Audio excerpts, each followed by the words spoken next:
Բարև ձեզ, սիրելի գործընկերներ, սիրելի հայրենակիցներ, մեր ընտանիքի սիրելի անդամներ։ Նախ ուզում եմ շնորհակալություն հայտնել, որ հավաքվել եք եւ պատրաստ եք ինչպես առաջի ասուլիսի ժամանակ անաչառ ձևով փոխանցելու այստեղ քննարկվածը մեր ընտանիքի անդամներին, մեր հայրենակիցներին։ Ես ուզում եմ հիշեցնել մի քանի կարևոր խոսքեր, որոնք հնչեցրել եմ առաջի ասուլիսի ժամանակ եւ այդտեղից կառուցենք մեր այսօրվա խոսակցությունը։ Մասնավորապես գիշեր ես նշեցի, որ մեր գերխնդիրը հարկային եկամուտների պատշաճ հավաքագրումն էր եւ դա ինչ ձևով պետք է գործեինք։ Մենք պետք է մարդկանց հարկ վճարելու ընկալումներում եւ հարկ վճարելու մշակույթում բեկում մտցնենք եւ փոփոխություններ մտցնենք իրենց որպես ընկեր, գործընկեր եւ ընտանիքի անդամ բացատրելով, որ հարկ վճարելու բարեխիղճ եւ հոգատար մշակույթը այլընտրանք չունի, քանի որ մենք բոլորս երազում ենք ունենալ սուվերեն զարգացած պետություն, ինչպես նաեւ բոլորս ուզում ենք երջանիկ ապրել մեր պետության եւ մեր հայրենիքի մեջ։ Եվ այս տեսանկյունից կարևոր է տեսլական ձևակերպել պետական եկամուտների կոմիտեի առաջ, թե ինչպիսի կառույց լինի պետական եկամուտների կոմիտեն։ Դրա մասին խոսել ենք նաեւ անցած ասուլիսի ժամանակ, երբ որ ասացինք մենք ուզում ենք տեսնել արհեստավարժ, հզոր եւ մարդակենտրոն պետական եկամուտների ծառայություն, եւ այսօրվա իմ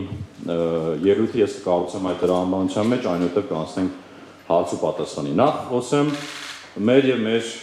հարկ վճարողների համատեղ արդյունքներից եւ առաջի ցուցանիշը, որի մասին պետք է խոսենք, մեր հարկային մուտքերն են։ Գաղտնիք չէ եւ նաեւ դրա մասին հրապարակումներ ենք ունեցել, նաեւ իմ հարցազրույցների ժամանակ անդրադարձել եմ, որ ունենք բավական տպավորիչ արդյունքներ եւ հունվար-ապրիլի կտրվածքով 14.5% աճեր ունենք անցած տարվա հունվար-ապրիլի նկատմամբ, որը ենթադրում է 120 միլիարդ դրամով ավել հարկային եկամուտներ անցած տարվա այդ ժամանակահատվածի համեմատ եւ ինչպես հարկային, այնպես էլ մաքսային համակարգերի տեսանկյունից եթե մոտենանք հարցին, երկու ուղղությամբ էլ մուտքերի բավական էական աճեր ունենք, մասնավորապես 12.7% աճ ունենք հարկային համակարգի տեսանկյունից, այսինքն հարկային մարմնի կողմից հավաքված, եւ 25.3% աճ ունենք մաքսային մարմնի կողմից հավաքագրված, եւ այստեղ մի էական հարց է ծագում, որի մասին ես անցած ասուլիսի ժամանակ շեշտադրեցի։ Ինչպես պետք է հավաքագրենք հարկերը կամ ինչպես պետք է հարկ վճարողները հարկերը վճարեն եւ պետական եկամուտների կոմիտեն ինչպիսի դեր ունի այդտեղ եւ այստեղ շատ կարեւոր է գտնել բալանսը, այսինքն պատշաճ հարկ վճարման եւ տնտեսության զարգացման միջեւ բալանսը եւ կարծում եմ մենք այդ ճանապարհին ենք։ Ինչու՞։ Հիմա մի քանի կարեւոր ասպեկտներից խոսեմ մեր արդյունքների մասին, որոնք եթե կհիշեք անցած անգամ նույնպես ես առաջ քաշեցի, թե ինչպես գնահատենք մեր գործունեության արդյունավետությունը եւ առաջի ասպեկտը դա մեր տնտեսական զարգացումներին համահունչությունն է։ Այսինքն որքանով ենք համահունչ հավաքագրում հարկային եկամուտները կամ մեր հարկ վճարողները սիրելի, ինչպես են վճարում հարկերը, այդ տեսանկյունից եթե մենք նայենք օրինակ մեր տնտեսական ակտիվության տեմպերին եւ նայենք մեր հարկային մուտքերին, ապա այդտեղ նույնիսկ որոշակի առաջանցիկություն կա, դա մենք բացատրում ենք 3 կարևոր գործոններով։ Առաջինը իհարկե տնտեսական ֆենոմեն է, քանի որ ունենք ոլորտներ, որոնց հարկ վճարելու ժամանակահատվածը ավելի ուշ է գալիս, օրինակ մասնավորապես բանկային համակարգի շահութ հարկերը կամ շինարարության ոլորտի ավելացած արժեքի հարկերը, դրանք բերում են որոշակի ավելի մեծ մուտքերի, բայց երկու կարևոր գործոն, որը մենք նկատում ենք եւ կարծում ենք, որ էական դեր ունեն, դա մեր վարչարարության արդյունավետության բարձրացումն է առաջին հերթին, ստվերի դեմ պայքարի ջանքերի մեծացումը եւ երկրորդը նկատում ենք նաեւ կարգապահության եւ պատրաստակամության աճ։ Հիմա մյուս ասպեկտը, որի մասին անցած անգամ խոսում ենք, դա ծախսը արդյունավետությունն է, այսինքն որքանով ենք հոգատար այն միջոցների նկատմամբ, որը մեզ հանրությունը տրամադրում է, որպեսզի մենք հարկերը հավաքագրենք, եւ գիշեք ես ասում եի, որ հանրությունը 1.1%, այսինքն հարկային եկամուտների մեջ եթե նայենք, թե մենք ինչքան ենք ծախսում վարչարարության վրա, ապա 1.1% էր, եւ ճիշտ է տարվա ընթացքում դրա մասին շատ չեն խոսում այդ ցուցանիշի, բայց օրինակ երբ որ առաջի երամսեկը նայում ենք, 0.75% է, անցած տարվա առաջի երամսեկում ունեցել ենք 0.9%։ Այսինքն նորից շարունակում ենք հոգատար վերաբերմունք ցուցաբերել այն ծախսերին, որը հանրությունը մեզ տրամադրում է հարկերը հավաքագրելու տեսանկյունից։ Հիմա ավելի բացեմ այդ հոգատարությունը եւ ավելի բացեմ այն տնտեսական զարգացումները մեր գործողություններում հաշվի առնելու տրամաբանությունը։ Հիմա եթե օրինակ խոսենք մեր ստուգումների արդյունքներից, նախ ընդհանուր առմամբ մեր բոլոր ամբողջ գործիքակազմով 18%-անոց աճեր ունենք, մոտ 45 միլիարդ դրամի բացահայտումներ, բայց դեռ էականը ոչ թե ցուցանիշներն են, այլ էականը նա է, թե մենք քանի տնտեսվարողների ենք անհանգստացել կամ ճակերտավոր ասած անհանգստացել, իրենց հետ աշխատել անմիջապես, եւ այս տարվա հունվար-ապրիլին 6124 ստուգումներ եւ ուսումնասիրություն ենք արել, այն դեպքում, որ անցած տարի 10138 տնտեսվարողի մոտ ենք այդ ուսումնասիրություններն ու ստուգումները արել, բայց էականը նա է, որ չնայած այդ 40%-ով այդ քանակի նվազմանը, մեր արձանագրված գումարները 21%-ով աճել են, այսինքն սա խոսում է վարչարության արդյունավետության եւ թիրախայնության բարձրացման մասին, նույնիսկ տվերի դեմ պայքարն է։ Հիմա շատ է շրջանառվում որոշակի կեղծ թեզեր նրա մասին, որ կոշտություն կա, տեսեք, հիմա կոշտության տեսանկյունից տվերի դեմ պայքարն է հիմնականում մարդկանց մտքին գալիս, եւ այդ տեսանկյունից 50%-ով ավելի քիչ, այսինքն կրկնակի ավելի քիչ տնտեսվարողների ենք մենք օպերատիվ գործողություններով ստուգել, բայց ամենահետաքրքիրը նա է, որ երբ որ նայում ենք օրինակ ստվերային շրջանառություններին, ապա շուրջ 84 միլիարդ դրամով կամ 146%-ով ստվերային շրջանառությունների աճ ունենք, եւ եթե դրա դիմաց հաշվարկենք պոտենցիալ հարկերը դրանցից գոյացող 39 միլիարդ դրամ կամ 24 թվականի համեմատ 80%-ով աճ։ Հաջորդ կարևոր ասպեկտը մեր գործունեության արդյունավետության, որի մասին սկսել ենք շատ խոսել, դա արդեն մաքսային ոլորտի հիմնական արդյունքներն են, որտեղ փորձում ենք մենք մարդկանց կյանքը հեշտացնել այն տեսանկյունից, երբ որ իրենք գործ են ունենում մաքսային ընթացակարգերի, սահմանահատման կամ այլ գործառույթների հետ մաքսային համակարգի, այդտեղ մաքսիմալ քիչ ժամանակ ծախսեն եւ մաքսիմալ արագ անցնեն այդ գործընթացները։ Եվ այդ տեսանկյունից պետք է նշեմ, որ 25 թվականի եթե սկզբի 4 ամսվա ցուցանիշներից խոսենք, ապա անցած տարվա այդ նույն ժամանակահատվածի համար մենք սահմանահատումներում միջին օրական 30 բեռնատար ավելին ունենք, եթե 580 էր, հիմա 610 բեռնատար ունենք։ Եթե ժամանակատարության տեսանկյունից խոսենք, օրինակ մեր համար թիրախում ունենք մինչև 1 ժամ սպասարկելը սահմանին մեր արտաքին տնտեսական գործունեությամբ զբաղվող տնտեսվարողներին, ապա այդ մինչև 1 ժամվա կշիռը եթե նայենք մեր ընդհանուր դեպքերի մեջ, ապա եթե նախկինում դա մոտ 13% էր, հիմա հասնում ենք գրեթե 20%-ի։ Ավելին ասեմ, մենք նաև փորձում ենք իհարկե մեր հասարակությանը պաշտպանել մաքսանենք դեպքերից եւ այդտեղ էլ մեր գործողությունների արդյունքում դեպքերի մոտավորապես 9% աճեր ունենք եւ մյուս ասպեկտը մեր գործունեության արդյունավետության, ինչպես ենք վերաբերվում մեր եւ հասարակության եւ մեր եւ հարկվճարողների միջեւ առաջացող վեճերին, այսպես ասած, ճակերտավոր եւ այս խոսակցությունն էլ օրինակ կա հիմա, շատ է խոսվում լրատվության մեջ, որ հիմնականում պետական եկամուտների կոմիտեի այդ վարչական ակտերը դատարաններում պարտվում են։ Հիմա դա միգուցե պատմական երևույթների մեջ եթե տարիներ ունենք, նմանատիպ դրվագներ կարող են գտնել, որոնք իրենց պատճառներ ունեն։ Հիմա չխորանամ այդ պատճառների մեջ, հետագա մարդ ունենանք խոսելու, բայց նշեմ, օրինակ, եթե 24 թվականի հունվար-ապրիլին ի վնաս ՊԵԿ-ի 793 դատական ակտ է եղել, հիմա թիվը նվազել է 587-ի, բայց ստեղ մի հատ էական հանգամանք է, եթե հօգուտ ՊԵԿ-ի 97 դատական ակտ է եղել 24 թվականի հունվար-ապրիլին, հիմա 486, այսինքն կարելի է ասել, որ այդ ցուցանիշը էապես աճել է, դա ինչի հետևանք է, որ մենք ինքներս ներսում աշխատանք ենք տանում եւ այն ակտերը, որոնք որ մեծ հավանականությամբ արդյունք չեն ունենալու, մենք արդեն մեր ներսում, մեր բողոքական հանձնաժողովի միջոցով, մեր իրավաբանների միջոցով զտում ենք եւ ընթաց չենք տալի այդ աշխատանքներին ու այդ ուղղությամբ արդեն կարելի է ասել այս տարվա ընթացքում մոտ 199 գործով վերանայման բողոքներ չենք ներկայացել։ Գոհունակության տեսանկյունից էինք անցած անգամ խոսում մեր գործունեության արդյունավետության, տեսեք մենք դեռ գնահատականները չունենք, բայց երկու ուղղությամբ արդեն աշխատանք ենք արել, շուտով կամփոփենք,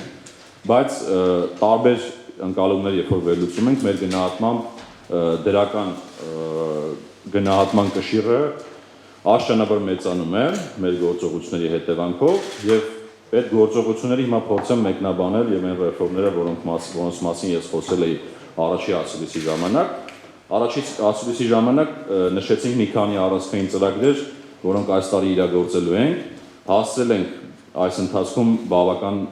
շատ ուղղություններով արդյունքների հասնել, ես նշեմ դրանցից ամենաառանցքայինները։ Հիմա որպեսզի մենք կարողանանք մեր այն նշած տեսլականին հասնենք եւ մարդկանց ու հարկ վճարողների, մեր ու հարկ վճարողների հարաբերություններում նոր բեկում մտցնենք մշակութային տեսանկյունից, շատ կարևոր է որպեսզի մենք ախտորոշենք ինչ խնդիրներ ունի ընդհանուր առմամբ հարկային համակարգը եւ ինչպիսի ռազմավարություն պետք է ունենանք առաջիկա տարիներին, պետք է նշեմ, որ եւ հարկային եւ մաքսային ռազմավարությունները արդեն մշակման ավարտին ենք մոտեցել, շուտով նաեւ սկսենք ավելի լայն քննարկումներ 16 թվականից այս կողմ առաջի անգամ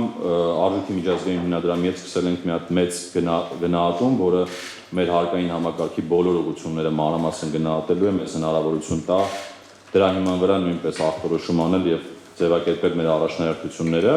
Դա նույնպես ավարտել ենք գրեթե, առաջիկա մեկ շաբաթվա ընթացքում վերջնական գնահատականները կտրվեն եւ դրա մասին նույնպես կխոսենք ձեր եւ հասարակության հետ։ Դրեք շարունակեմ, գիտեք, որ կարևոր ռեֆորմներ ունենք ընթացքում ու կարիք կա այս ընթացքում հասարակության կողքին լինել, մարդկանց կողքին լինել, հարկվճարողների կողքին լինել, որպեսզի իրենք կարողանան սահուն անցնել այս բոլոր ռեֆորմները, մասնավորապես հայտարարագրման մասով, դրա մասին առիթ կունենանք ավելի մանրամասն կարծում հարցերը կունենանք արձագանքենք, այս պահի դրությամբ մոտ 54,000 հայտարարագիր դրացած ունենք, որից 23,000 սոցիալական կրեդիտ ստացած եւ 2 միլիարդից ավել սոցիալական կրեդիտներ են ստացել մեր քաղաքացիները, բայց այս ընթացքում մենք մի շարք որոշումներ ենք կայացրել, որոնք այսպես ասած սահուն են դարձել կյանքը հայտարարագիր դրացողների, ունենք բավական մանրամասն ուղեցույցներ, համապատասխան էջ եւ նաեւ ունենք մշակված կոնցեպտ հայտարարագրման նոր հարթակի, բայց նաեւ միաժամանակ փոփոխություններ են կարել, գիտեք այդ 300,000 շեմի մասին, որը հնարավորություն է տվել ավելի հանգիստ լինել հայտարարագրեր դրածներից, ունենք ժամկետների որոշակի փոփոխություններ հայտարարագրեր դրածներից, որը բխում են նույնականացման քարտերի հասանելիությունից, ունենք խնդիրներ, մարդիկ երբ որ չէին կարողանում սոցկրեդիտներ ստանալ առանձին տեղերում, օրինակ որոշակի արվեստի դպրոցներում կամ այլ նմանատիպ խմբակներում, այդ հարցերն են կարգավորվել։ Բացի այդ ունենք նաև շրջանառության հարկի բարեփոխումները, գիտեք, եւ այս ուղղությամբ, եթե նկատել եք, մենք մանրամասն բոլորին բացատրել ենք, մեր կայքում էլ հրապարակում ենք արել, թե ինչպես պետք է շրջանառության հարկի համակարգում այդ հաշվառումները իրականացնեն առանձին ոլորտներում գործող տնտեսվարող սուբյեկտներ, բայց նաև ակտիվորեն մասնակցել ենք այն աջակցության ծրագրի մշակմանը, որը որ արդեն ներդրվել է եւ առաջի երկու եռամսյակում հնարավորություն է շրջանառության հարկ վճարողների համար, որպեսզի իրենք օգտվեն եւ չբախվեն օրինակ որոշակի հարկերի ավելացումների, քանի դեռ իրենք փաստաթղթավորումները պատշաճ չեն իրականացրել, այսինքն մինչև այդ պահը հնարավորություն է իրենց համար օգտվել այս աջակցության ծրագրից։ Մյուս ռեֆորմերի մասով, գիտեք, խաղային ոլորտի մասով հայտարարել ենք ժամանակին, որ օպերատոր պետք է ունենանք, որը հնարավորություն պետք է տալ պատշաճ վերահսկի ոլորտը եւ հարկահավաքում իրականացնի։ Այդ ուղղությամբ արդեն կառավարության որոշման նախագիծը մշակել ենք, շուտով կքննարկվի կառավարությունում եւ կանցնենք մեր մրցութային փուլերին։ Մյուս կարևոր ռեֆորմը, որը որ կապում է մեզ եւ ընդհանրապես մեր հարկ վճարողներին աշխարհի հետ եւ մեզ տեսանելի է լինում, թե օրինակ հարկ վճարողները դրսում ինչ գործակներ են իրականացնում, դա ֆինանսական հաշիվների փոխանակման մասին է խոսք գնում եւ այս տեսանկյունից արդեն պիլոտային գործարկել ենք այդ համակարգը, միացել ենք տնտեսական համագործակցության եւ զարգացման կազմակերպության համապատասխան համակարգին, փորձարկումներ արել ենք եւ 47 երկրների հետ փոխանակում ենք իրականացնելու այս տարի բանկերի ստացված տվյալների հիման վրա։ Հաջորդ ուղղությունը, որպեսզի մենք դառնանք մարդակենտրոն, որպեսզի մենք դառնանք ավելի քիչ շփումով ծառայություն, որը հնարավորություն է տալիս հեռավար եղանակով հասկանալ, թե ինչ է տեղի ունենում հարկվճարողների մոտ, նշել մի քանի կարևոր աշխատանքներ, որը որ ձեռնարկել ենք։ Առաջի այս ամիսների ընթացքում մենք համալիր հարկաինստիտուտների, ինչպես նաև օպերատիվ գործողությունների մեծ տվյալների բազա ենք ձևավորել, որը նախատեսում ենք շուտով ամփոփել։ Նույնը վերաբերում է նաև մաքսանենգության տվյալներին։ Տվյալները նրա համար են, որպեսզի մենք կարողանանք առանց անհանգստացնելու մարդկանց հեռավար նստած մեր գրասենյակներում վերլուծները անենք եւ անհանգստացնենք այն մարդկանց եւ այն հարկվճարողներին, այն ովքեր խնդիրներ ունեն կամ որոշակի անօրինականություն են նույնիսկ դրսևորում։ Մյուսը բարելավել ենք մեր հարկային ռիսկերի գնահատման համակարգը եւ շատ շուտով կունենանք նաեւ ծրագիրը մյուս տարվա համար։ Նշեմ, որ այստեղ արհեստական բանականության գործիք ենք կիրառում եւ այս տարի եւս երկու խոշոր գործիք ներդրեցինք արհեստական բանականության եւ համագործակցել ենք ամերիկյան համալսարանի հետ, համաշխարհային բանկի ֆինանսավորմամբ եւ շուտով դրանք էլ արդեն կիրառության մեջ կմտնեն եւ հնարավորություն կտան այդ մեծ տվյալները վերլուծել էլի գրասենյակային ռեժիմով։ Նույնը վերաբերում է մաքսայինին, արդեն ունենք հայեցակարգը ռիսկերի գնահատման այդ նոր համակարգի, որը նույնպես հենվելու է մեքենայական ուսուցման եւ արհեստական բանականության գործիքների վրա։ Դա էլ շատ շուտով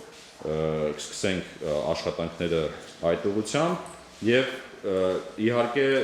մեկ ուրիշ թեմա, գիտեք դրոշմավորման նոր համակարգի մասին, մենք որոշում կայացրեցինք, որ անցնենք փուլային տարբերակի, ինչի փուլային, որտեղ կարիք կար հետագծելիության համակարգը կայացնելու եւ զարգացնելու, որը հնարավորություն կտա արտադրությունից ներմուծումից մինչև վերջնական սպառում, բոլոր ցիկլերում պատկերացում ունենալ, թե ապրանքներն ինչպես են շարժվում եւ որտեղ պետք է վերահսկողությունը իրականացնել, որպեսզի մենք այս թվերը կարողանանք բացահայտել։ Թվայնացման ուղղությամբ ես հայտարարագրման նոր պլատֆորմի մասին խոսեցի, այդ ամբողջ կարելի ասել դրա նկարագրություն եւ տեխնիկական առաջադրանքը ունենք, հեսա սկսում ենք արդեն կոնկրետ այդ ուղղությամբ գնման եւ մրցութային ընթացակարգի աշխատանքներ, բայց մի կարևոր թվայնացման ռեֆորմ տարվա սկզբից որ ներդրվել է անձնական հաշվի քարտերի նոր համակարգն է եւ ես կարծում բոլորին կհետաքրքրի այս բարեփոխումը։ Սա մասնավորապես տնտեսվարողներին հնարավորություն է տալիս իրենց պարտավորությունները, հարկերը տարբեր որ վճարում են, իրենք կառավարեն ժամանակահատվածը, ավելին իրենց դեբետային գումարները կամ վերադարձները ստանալուց, եթե դրանք ռիսկային չեն, դրանք ավտոմատ կերպով այդ վերադարձները տեղի ունենում, իսկ ռիսկայինները ուսումնասիրվում են արդեն համապատասխան վերլուծական գործիքակազմի միջոցով։ Մաքսայինում գործարկել ենք ծանուցման նոր համակարգը հեռավար, այսինքն այլևս մարդիկ կարիք չկա, որպեսզի այցելեն մաքսային տեսուչին կամ համապատասխան սպասարկման սրահներ, որպեսզի իրենց սպասարկեն մեր գործընկերները եւ հեռավար ձևով ենք իրականացնում։ Մյուսը ինքնաշխատ բացթողնման նոր համակարգ ենք ներդրել, որը թույլ է տալու ներմուծման ոչ ռիսկային կտորը մինչև մի 5% մեր ներմուծման, առանց որևէ խնդրի բաց թողել սահմանից համապատասխան ռիսկային պրոֆիլների վերլուծության միջոցով, բայց նաև այս պահին մշակել ենք եւ շատ շուտով մեր GIZ-ի գործընկերների հետ մեկնարկելու ենք մի կարևոր պլատֆորմի ստեղծում, որտեղ որ ներդրվելու են բոլոր օրենքները եւ կարգերը կապված մաքսային գործակների հետ մեր արտաքին տնտեսական գործունեության սուբյեկտների մասով։ Հաջորդ կարևոր բանը, որ մենք մարդակենտրոնության տեսանկյունից կարևորում ենք եւ կարևորում ենք մարդկանց կյանքը հեշտացնելու տեսանկյունից, դա ենթակառուցվածքներն են։ Նշեմ, որ ավարտել ենք Բաղդաշենում, եթե անցնում եք կտեսնեք այնտեղ առաջին փուլը շինարարության ավարտել ենք եւ շատ շուտով մտնելու ենք երկրորդ փուլի մեջ, այն հին մասնաշենքի հիմնովին վերանորոգման տեսանկյունից, մեղրի մասով փաստորեն սպասում էին ենթակառուցվածքների մասին լսել։ Եվ մեղրի մասով մոտ 30% աշխատանքների արել են, գիտեք, որ սահմանին բավական մեծ անցակետի շինարարություն է տեղի ունենում, բայց նաև մեծ տեմպ ենք հաղորդել նաև Երևանի եւ Սյունիքի արտաքին տնտեսական գործունեության կենտրոնների կառուցմանը։ Մի կարևոր հանգամանք ևս մենք բախվել ենք մի խնդրի, որ կարիք կար մեր մեծ համակարգը, որը տարբեր կառույցներից է կազմված, իր բոլոր խնդիրները գույքագրել, ուզում եմ ամենայն պատասխանատվությամբ նշել, որ բոլոր մեր ակտիվների կամ հասարակության ակտիվների եւ իրենց խնդիրների գույքագրումը արել ենք եւ շատ շուտով անցնել ենք լուծումների փուլ։ Մյուսը մեր այդ տեսլականի եւ մեր ծառայության տեսանկյունից կարևորում ենք մենք ինքներս մեզ ինչպես ենք վերափոխում եւ ինչպես ենք վերաբերում այն մարդկային ռեսուրսների մեր հիմնական, այսպես ասած, շարժիչ ուժին, որը մեր համակարգում գործում է։ Լսել եք, որ ուսանողների շրջանում 5-րդ տեղն ենք զբաղացրել, հարցումներ տեղի ունեցան եւ որպես լավագույն գործատու 5-րդ տեղն ենք, սա ոգևորող է այն տեսանկյունից, որ բազմաթիվ ուսանողներ հիմա պատրաստման գործընթացում պատրաստ են ծառայել պետական եկամուտների կոմիտեում։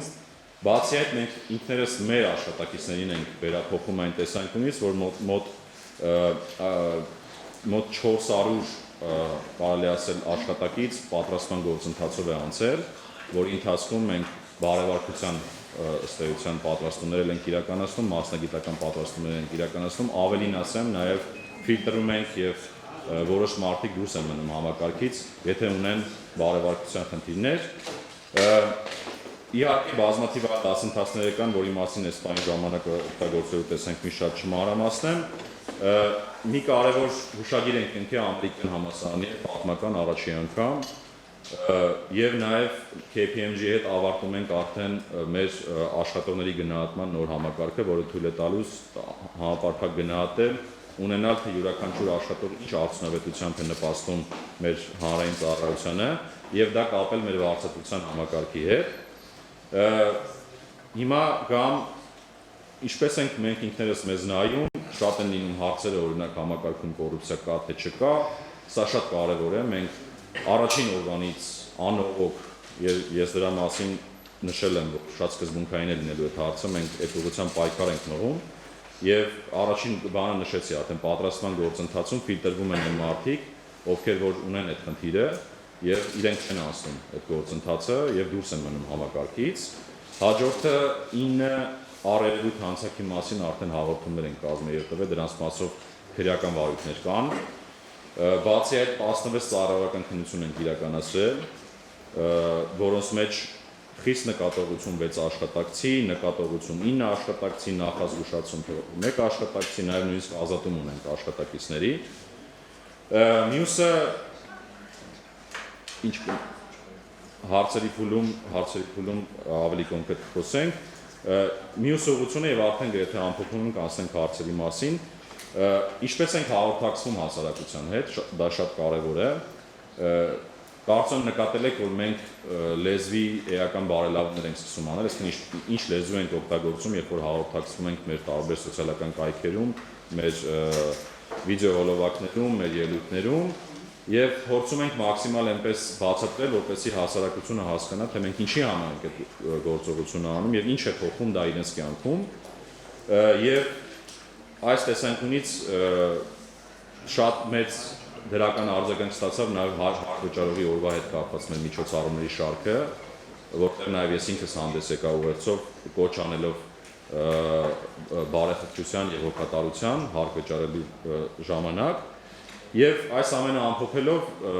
նաև կուզեմ կարճ խոսել միջազգային մեր հարաբերությունների էական զարգացումներից, շատ կարեւոր է որ մենք մեր հարկ-վճարողներին, մեր հասարակությանը եւ մեր հատկապես արտաքին տնտեսական գործունեության սուբյեկտներին հնարավորություն տանք մեր հարևանների հետ հարաբերություններում ավելի արդյունավետ շփվեն, իսկ ինչպես ենք դա անում։ Ես ինքս 2 այց եմ ունեցել, մեկը Վրաստան, մեկը Իրան, պայմանավորվածություններ ենք ձեռքբերել, համապատասխան փաստաթղթեր ենք ստորագրել եւ մի քանի ուղղությամբ տվյալների փոխանակում, օրինակ Վրաստանի հետ համատեղ անցման կետի նախագծի շուրջ ենք պայմանավորվել, բարձրացած ընթացակարգով մաքսային ընթացակարգերի նախագծերի շուրջ ենք պայմանավորվել եւ նաեւ խոսեցի տվյալների փոխանակման մասին, որը հնարավորություն կտա միջև սահմանահատելը մենք վերլուծություն իրականացնենք եւ թույլ տանք, որպեսզի բեռները ավելի արագ տեղաշարժվեն սահմանին։ Եվ այս ամենը ամփոփելով ես ուզեմ ուղղակի եւս մեկ անգամ ընդգծել անցած ասուլիսի ժամանակ իմ հնչեցած այն ամփոփիչ խոսքը, որ 25 թվականին ես համոզված եմ եւ հիմա էլ լիահույս եմ եւ նաեւ որոշակի ողջավորություն կա այդ առումով, որը շարունակաբար մեծանում է, որ մենք կարողանալու ենք բեկում մտցնել մարդկանց ընկալումներում եւ ինչպես նշեցի,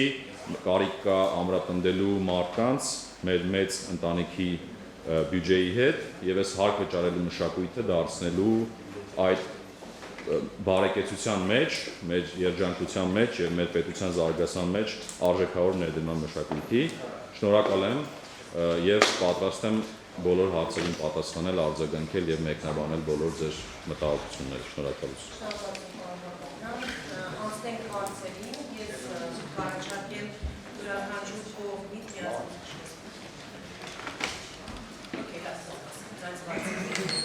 յուրաքանչյուր կողմից մեկական հարց, խնդրում եմ հնչեցնենք, որից հետո եթե նորից դրախտ հարցեր կմնա, նորից կանդրադառնա։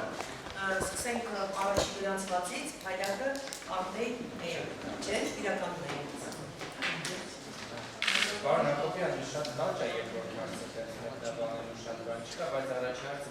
վերաբերող ֆիզիկական անձանց արտադիր հայտարարվելը։ Հիմա այս պայքարությամբ քանի քաղաքացի է ներկայացել հայտարարից, ձեր ներկայացուցիչներն արդյոք վերաբերում են պետական կառույցների աշխատողներին, թե ոչ կարծիք տարանջատում, եւ այնուամենայնիվ կարող եք հստակացնել այո կամ ոչ։ Քրեական բարույթով կանցնել այն քաղաքացիները, ովքեր նոյեմբերի 1-ից հետո չեն նոյեմբերի 1-ը չեն ներկայացրել իրենց ֆիզիկական հայտարարները եւ երկրորդ հարցը շատ կարճ է։ Մենք երբևիցե ստուգումներ իրականացրել է 8 սուպերմարկետներում։ Որ 8 սուպերմարկետներում։ Շատ լավ։ Նախ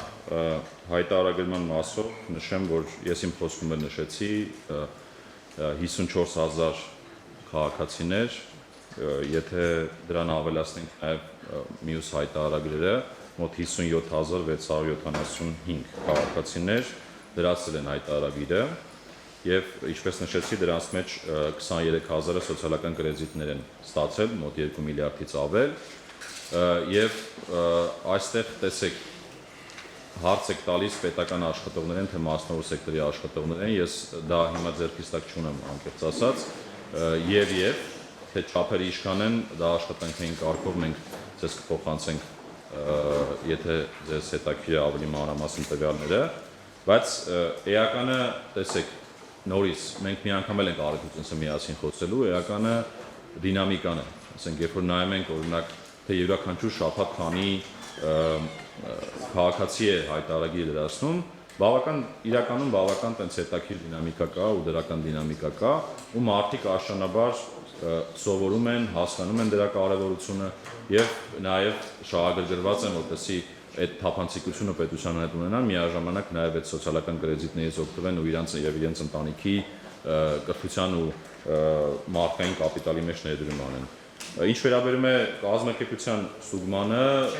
քրեական վարույթների տեսանկյունից տեսեք, այս հարցը իհարկե քննարկել ենք, իհարկե պետական եկամուտների կոմիտեն չէ այն կառույցը, որը այս հարցին պիտի պատասխանի, բայց մեր մասնագետների հետ քննարկումների արդյունքում մեր մասնագետների դիտարկմամբ նման խնդիր չի առաջանում, բայց կարծում եմ վերջնական պատասխան ճիշտ կլինի ակնկալել համապատասխան մարմիններից, ովքեր որ այդ քրեական հարցերով են զբաղվում, բայց ես մեր մասով կարող եմ ասել, որ մեր մասնագետների հետ քննարկումների արդյունքում կարծում ենք, որ ոչ։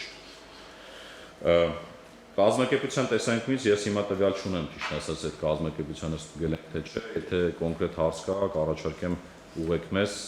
մենք աշխատանքային, չէ, ստեղ չէ։ Կապվում է իշխանության հետ, ասում են իշխանության ստեղի օլիգարխն է, մեր սուպերմարկետներից ընդլայնվում է եւ կան տեղեկություններ, որ հարկային մարմինները խուսափում են այդ ընկերությունում ստուգումներ իրականացնել, հիմա դուք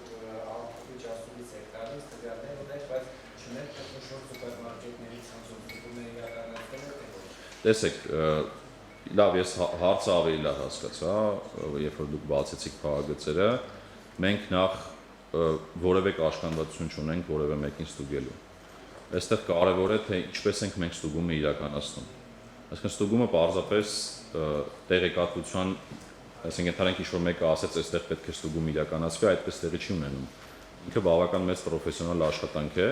ու ռիսկերի համակարգի իման վրա է։ Այսինքն երբ որ մենք ռիսկերը գնահատում ենք, բացահայտում ենք կոնկրետ կազմակերպություն, որը օրինակ իր հաշվետվությունները պատշաճ չի լրացնում,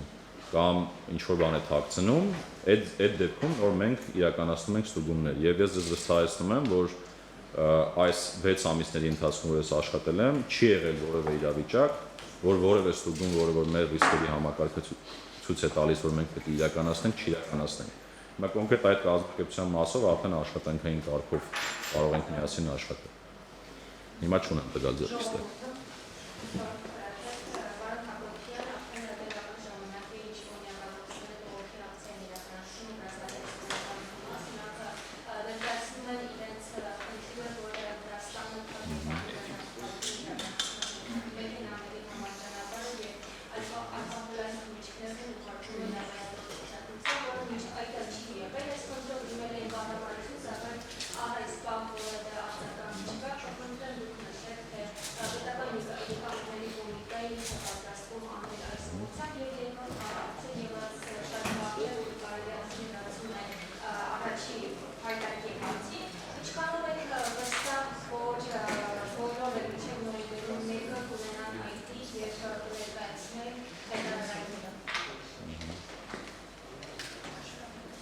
Շատ լավ, շնորհակալություն հարցերի համար։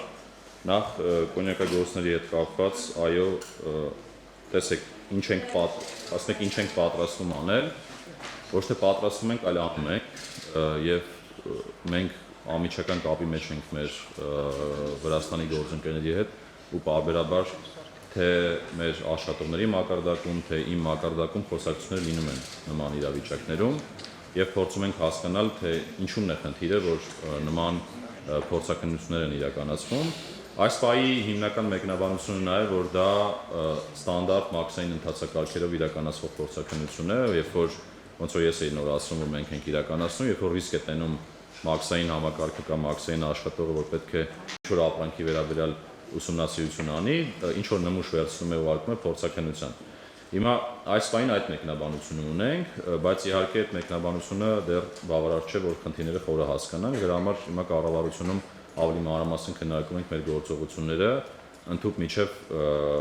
ամենաբարձր մակարդակով քննարկումներ, թե ինչու է այս ամենը տեղի ունենում, որ փորձենք լուծումներ տանք։ Ընդհանրապես շեշտեմ, որ սա մեր ամենօրյա ուշադրության կենտրոնում է եւ ցանկացած բացասական ազդակի դեպքում մենք ինքներս ուղիղ կապվում ենք եւ մեր մասով փորձում ենք տեսնել, թե ինչումն է խնդիրը, բայց խնդիրը նշեցի դա էր։ Հիմա խորքային խնդիրներ եթե կան, դա արդեն հետագա աշխատանքի արդյունքում կպարզվի։ Ինչ վերաբերում է վստահությանը նոյեմբերի 1-ից, տեսեք, այդ վստահությունը կարծում եմ մեզնից այդքան կապված չէ, ինչու, որովհետեւ ներքին գործերի նախարարությունը ավելի հստակ կասի, թե մինչեւ նոյեմբերի 1 բոլոր ID քարտերը պատրաստել են թե չէ։ Համենայն դեպս վերջի տվյալներով, վերջի քննարկումների տվյալներով պատկերը բավական բարվոք է, որովհետև նոր սարքեր են ներմուծվել ներքին գործերի նախարարության կողմից ու օրական թողարկումների տեմպերը էապես ավելացել են, բայց անկախ նրանից մենք այդ ռիսկերը կառավարել ենք։ Եթե նկատել եք արդեն ժամկետների փոփոխությունը եւ այն նշումը, որ եթե օրինակ մարդիկ չունենան ID քարտեր հնարավորություն կունենան ստանալուց հետո դա լրացնել, այդ հնարավորությունը արդեն իրենց օրենքով տրված է եւ հետեւաբար անհանգստանալու ոչ մի խնդիր չկա։ Շնորհակալություն հարցն եք այստեղ եկած։ Արդեն Հայաստանի հարկերի համանախագահության բարեփոխումներ եք նախատեսում առաջիկա տարիներին, արդեն փոքր եւ ուղղակի եւ անուղղակի հարկերը փոքր եւ միջին բիզնեսին համար։ Ես ուզեի ճիշտ ասած արձագանքեի ձեր բեռ նշված բառին։ Ես առաջարկում եմ այդ բառը ընդհանրապես մեր խոսակցությունից հանենք։ Դա բեռ չի։ Դա բնական, այսպես ասած, ճակերտավոր պարտավորություն է մարդու համար։ Եթե լսեցիք իմ խոսքերում ինչ եմ ես ասում։ Ես ասում եմ, որ դա բեռ չի, դա ներդրում է։ Այսինքն երբ որ մենք որոշում ենք մեր պետության զարգացման համար, որը մերն է, մեզնից դուրս չէ, այդ ներդրումը իրականացնել։ Հետևաբար բեռ խոսելը առաջարկեմ ընդհանրապես չխոսենք։ Հարկը բեռ չի։ Հարկը մեր եկամտի մի մասն է, որը որ մենք հատկացնում ենք մեր բոլորին երջանիկ դարձնելու, եթե ավելի պարզ խոսեմ անկեղծ ասած։ Հիմա գան բանին, հարկային քաղաքականության հետ ճիշտ ասած կարծում եմ դուք պետք է իմանայիք, որ հարկային քաղաքականությունը իրականացնում է ֆինանսների նախարարությունը, մենք զբաղված ենք վարչարարությամբ, հիմա այս պահին քննարկվում է հարկային համակարգի նոր հայեցակարգը եւ այդ քննարկումներին մենք ինքներս էլ ակտիվ մասնակցում ենք։ Հիմա եթե ավելի կոնկրետանաք, թե ինչն է ձեզ հետաքրքիր, այդ ուղղությամբ միգուցե մեր դաշտում, հարկային վարչարարության դաշտում ձեզ ավելի կոնկրետ ասեմ, թե ինչ փոփոխություններ ենք մենք նախատեսում։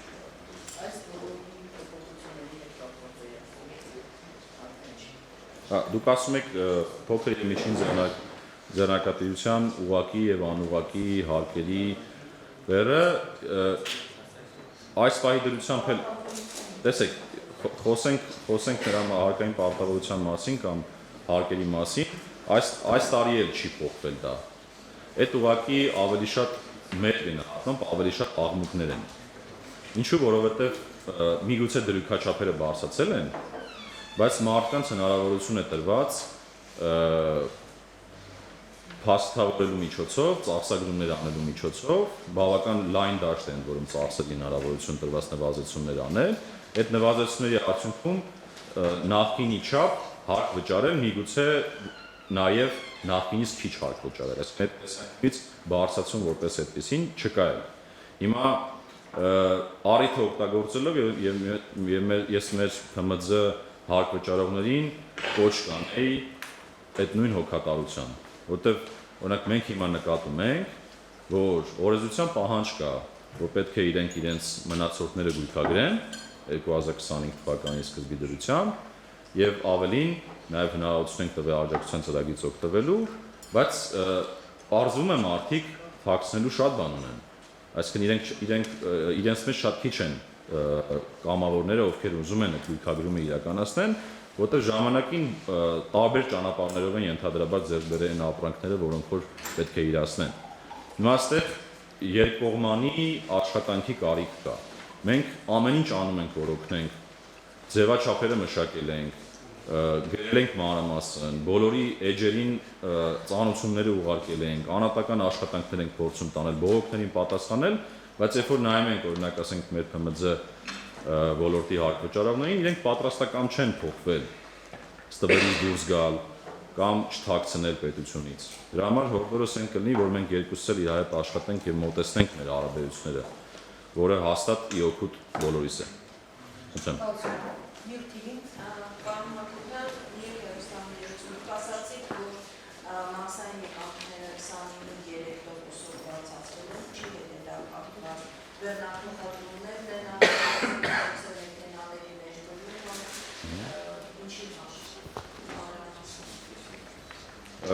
Տեսեք, քանի որ մաքսային եկամուտները հավաքագրվում են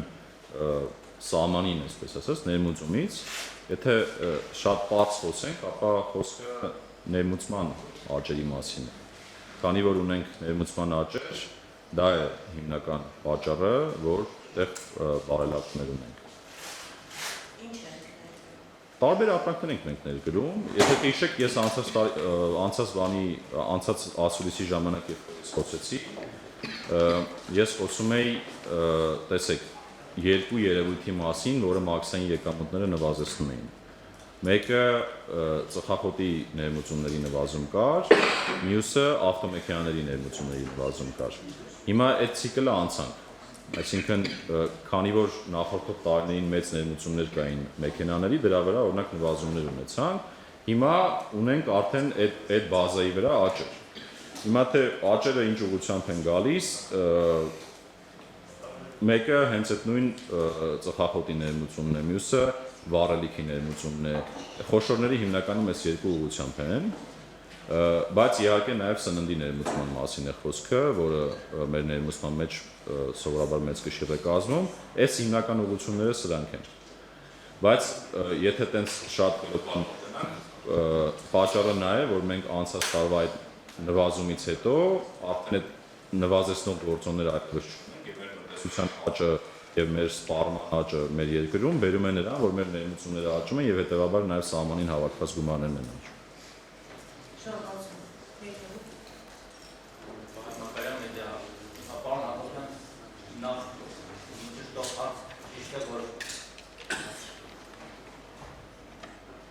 Կներեք։ Պարոն Հակոբյան, ճիշտ է, որ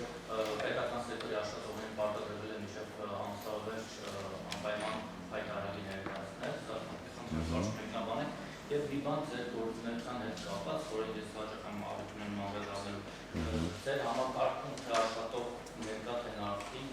ունեք ձեր թիրախ գտնող գործարարներ շնորհիվ մտերիմներ ծանոթ են, որոնք շատ տարբեր հարցեր ունեն ձեր գործունեության հետ կապված։ Իմ մասը շատ գոհում է ձեզ, ասում է եկել է նախին համակարգ, որ արդեն քանդվում էր, արդեն սարքում է համակարգը, նոր փոխհարաբերություններ անում, կառուցում է, շատ լավ է, գոհ է։ Իմաստը դերի հակառակը, ես նախ ուրիշ թեմից եմ դրա համար, ասում են եկել է քանդում է, իր վերած կադրով է քանդում, իր վերած կադրով որոշները պրոֆեսիոնալ չեն, հատկապես են նավի պես իմաստում են ասում յուրքեն, բայց անտախış չգիտեմ, իժնացը դուք կարող եք մեկնաբանել, բայց մի հարցում բոլորը համակարգի դենք է, նույնիսկ գործող աշխատողներ, եւ թե ձեր շահառուները վատի մասով, որ պետք է ինչպես եւ նախին նախագահի ժամանակ, պարոն Բադրոսյանի, բյուջեի հավաքագրումները փորձում է լցնել շանտաժի եւ ապահովել շանտաժի եւ տերորի միջոցով։ Ինչու՞ է բարերօգտագործը, որովհետեւ վերջին նույն կոֆի-շոպի դեպքն է, տեսան դրանից առաջ այլ դեպքեր, որ դուք գնում եք մեկ տեսուչի արձանագրության հիման վրա, տասնյակ կամ հարյուրավոր միլիոն դրամների վարչական ակտ է կազմում, որը արդեն քրեական հոդվածի հիմք է տալիս եւ ուղարկում եք քրեական վարույթի քննչական կոմիտեը տանում է կալանավորման, որովհետեւ գործարարները չկալանավորվեն, բնականաբար ստեղից ընդդեղից մեկը վարկավերցում, մեկը մեքենաներ ազատում, մեկը չգիտեմ ինչ անում, այդ գումարները հայտարարում են, տալիս լուծում են, մի մասը վերականգնում են, հետո դե բնականաբար դուք եք խոսեցիք այն մասին, որ բողոքարկման դեպքում շատ դեպքերում այդ հաղթում են պետք։ Բայց կարևորը որ միայն թե չգնան, չնստեն, չկալանավորվեն։ Հիմա դուք ես գործելավոճը նորմալ եք անում, որովհետեւ բոլորը ձեր նույն շրջապատի մասին դժգոհում են դրանից, որ պետք է տերորի միջոցով գործում բյուջեն գումար ապահովել։ Այն հարյուրավոր միլիոն դրամներ։ Շատ լավ։ Անկեղծ ասած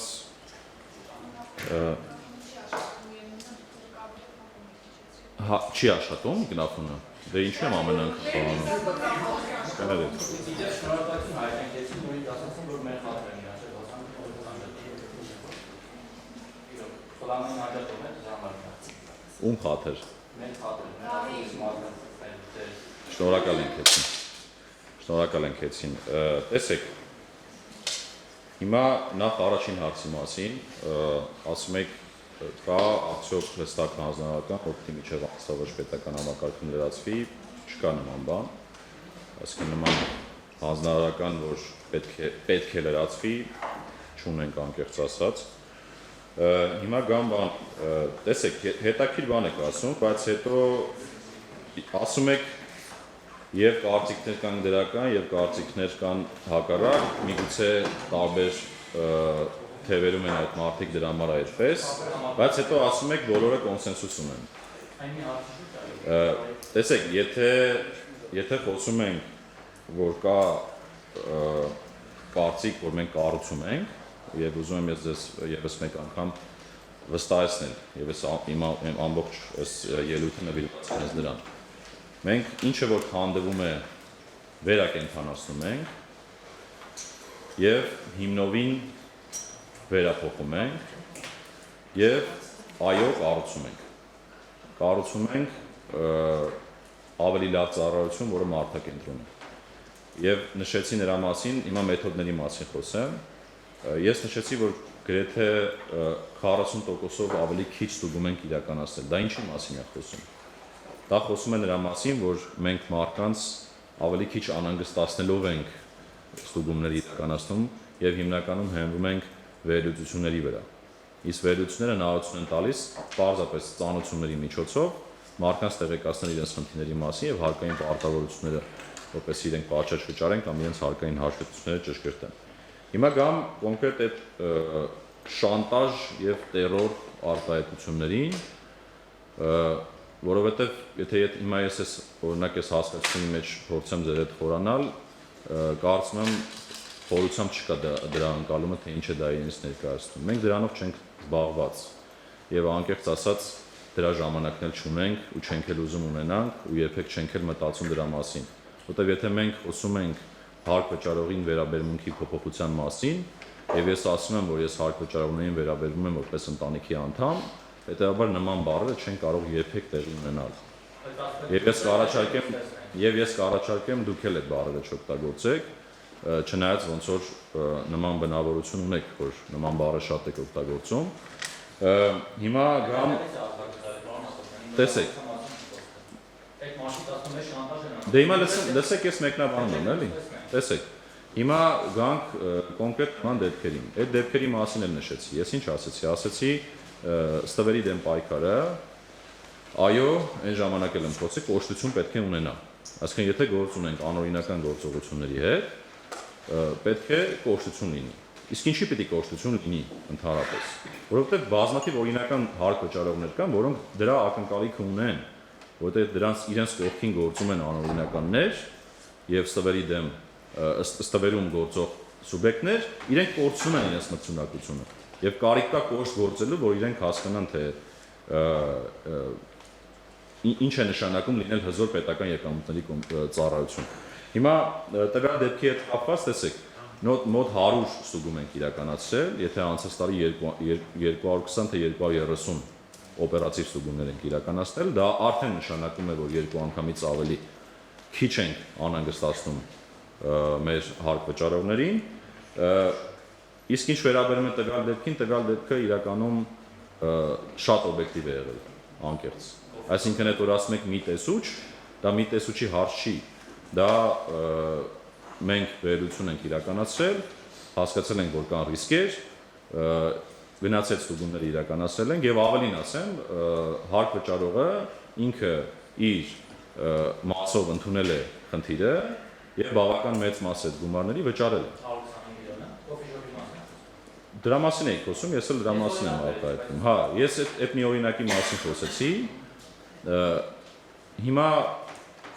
երկու անգամ ավելի քիչ ենք անհանգստացնում մարդկանց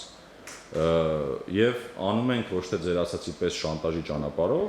այլ վերլուծությունների ճանապարհով։ Ավելին ասեմ, ես ինքս նույնիսկ գրեթե բոլոր խոշոր դեպքերով անձամբ նստում եմ մեր մասնագետների հետ եւ քննարկում ենք դեպքերը հատ առ հատ։ Երկրորդ, հստակ ես հանձնարարական եմ իջեցրել, որ պարտադիր մարդկանց հրավիրեն բանակցության, լսեն իրենց տեսակետները, արգումենտները, եւ եթե կան ասենք օրինակ արգումենտներ, որոնք ընդունվում են, եւ հետո այդ բոլոր գործողությունների արդյունքում, եթե հարկ վճարողը չի ընդունում իր մեղավորությունը, մենք օրենսդրությամբ պարտավոր ենք այդ աշխատանքը կամ այդ բացահայտումը ուղարկել քննչական կոմիտե։ Եվ քննչական կոմիտեն արդեն իր գործողությունները դրանից հետո իրականացնում է։ Ինչ վերաբերում է այդ կոնսենսուսին, ես այդ նույն կոնսենսուսի սխալ ընկալումներին բախվել եմ անկեղծ ասած այս ընթացքում եւ օրինակ հանդիպեցին գործարարների բավական մեծ շրջանակ եւ արտագնա եւ այս վերջերս օրինակ ազգային ժողովում ու այդ նույն բաներն էին ձեր ասում տերոր եւ այլ այնց ինչ որ բաներ էին ասում չէ ես հիմա անկեղծ եմ սենց նստած էին բոլորը նույն բաներն էին ասում հետո ես սկսեցի խոսալ ու ներկայացրեցի ես ինչ որ ձեզ այսօր ներկայացնում եմ վերջում նույնիսկ շնորհակալություն հայտնեցի մեզ հետո պարզվեց պատճառը ոչ թե մեր աշխատանքի արդյունքն է այլ տարիներ շարունակ կուտակված դեպքեր կան որոնք օրինակ ասենք քննչական կոմիտեի մեն գործողություններ են իրականացվում մարդիկ իրենց վրա կոշտություններ են զգացել որոշակի քննչական գործողությունների արդյունքում այսինքն այդտեղ ծրվեց այն բանը կեղծ տեղեկատվությունը կամ կեղծ ընկալումը կամ սխալ ընկալումը որ մենք նման գործողություններ ենք իրականացնում ես եւս մեկ անգամ վստահեցնում եմ որ չկա նման շանտաժ եւ տերոր չի լինելու եւ ես ինքս թույլ չեմ տալու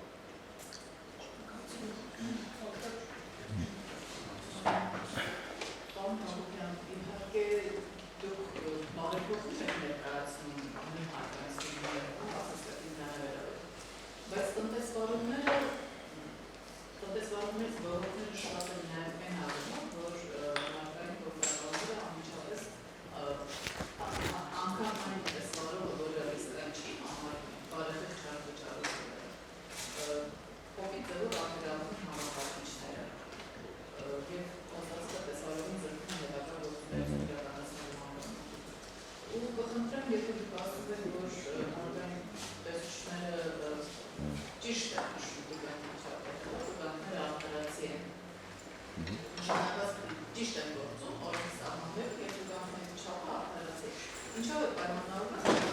ցուցասներում դուք նշեցիք, որ կամ վայնանում են, կամ համավազն անդամներով պահպանություն դուք ունեք տվել, որ մեկը դատարանում ինչքան է պահվում, սա մեր և մի փոքր պարզաբաններ այդների հետ կապված, որ 26 թվականից որ այդներ պետք է ստանան քաղաքացիները, ստացվում է, որ հիմա պարտադրվում է այդի ստանալ մինչև նրանքը, իսկ հաջորդ տարի պետք է թողեն այդները, թե ինչպես է դարում։ Միանգամից ասեմ, որ դա մեր տիրույթի հարց չէ, այսինքն ID-ների փոփոխություն իհարկե նոր համակարգի մասին քննարկվում է, բայց այս տարվա համար ամեն դեպս գործելու են այն համակարգը, ինչը որ կա, իսկ հետագայում թե ինչ համակարգ կլինի, դա ապագայի հարց է, իսկ այդ ապագայում ID, թե ինչպիսի ID պետք է ունենան կամ նույնականացման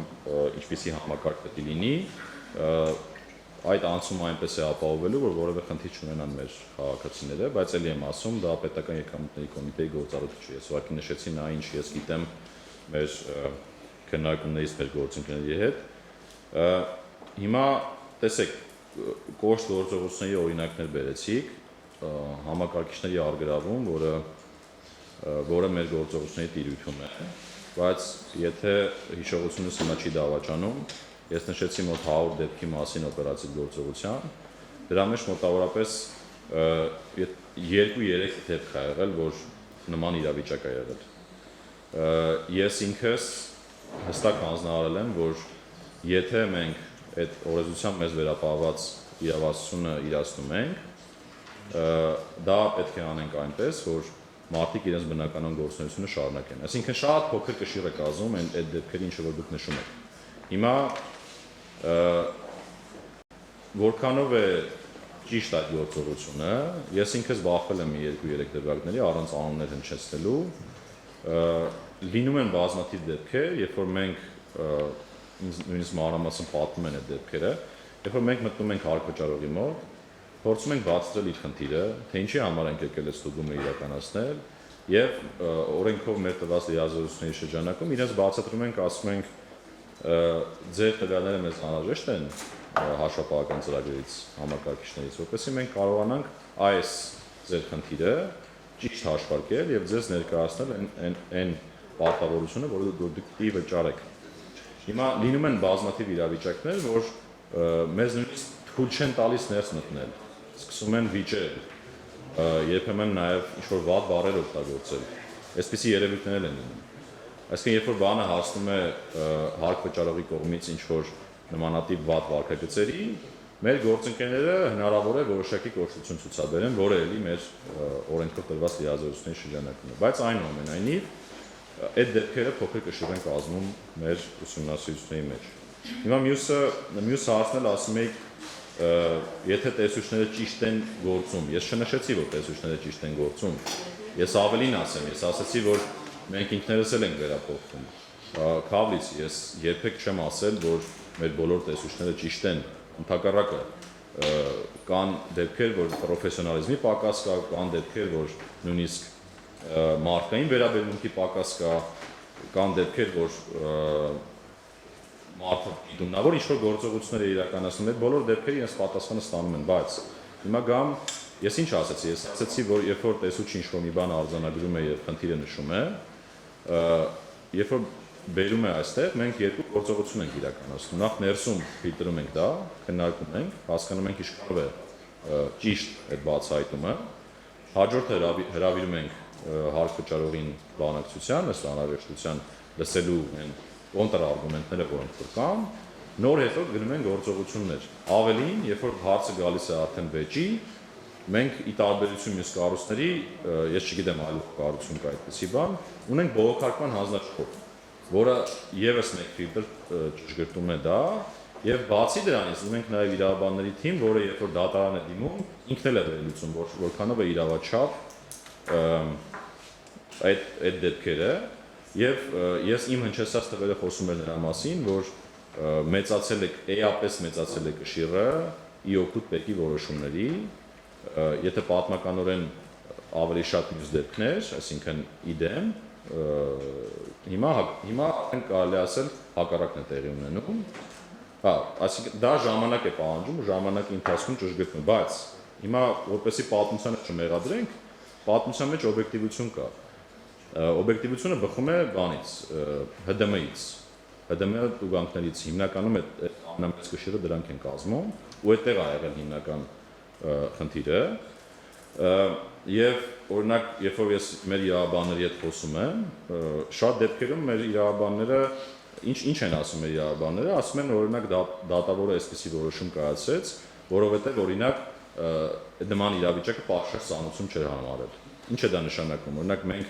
հարկ վճարողի համապատասխան պատուանին ծանուցում ուղարկում ենք, ասում ենք դու այսպիսի խնդիր ունես։ Եղել են դեպքեր, որ դատավորները ասում են, որ դու ուղարկում ես չես հրավիրում քննարկես կամ հատուկ իրան հետ կապի դուրս չես գալի, դա ծանուցում չի համարվում։ Այսպիսի իրավիճակներ էլ կան։ Բայց համենայն դեպս մենք հանձնարարություն ենք վերցրել համապարփակ ախտորոշելու ամեն ինչ ու այնպես վերափոխելու, որ մարդիկ անիմաստ չգնան տարիներով դատարաններում ժամանակ ծախսեն, եթե իրականում խնդիր չունեն։ Նորմալ է, որ մենք ժամանակի ընթացքում պետք է դա ամբողջը բարելավենք։ Շնորհակալություն։ Ասեցի, այն ժամանակ ես վարչական ակտերի մասին թիվ ասեցի, այս պայդրությամբ 50-50 է, այսինքն 50%, եթե ՀԴՄ ակտերը միայն նայեն, 60%-ը իօգուտ պետական եկամուտների կոմիտեի։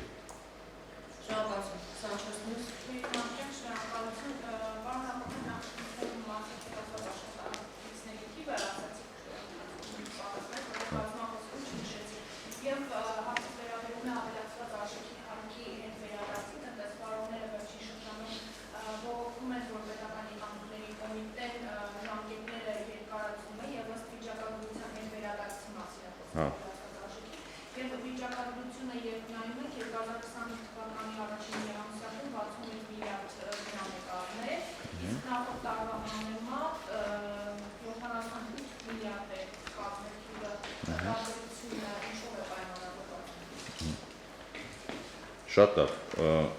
Միանգամից ես վերջի հարցին անդրադառնամ, որը կարծում շատ կարևոր է։ Ես միանգամից ասեմ, որ մենք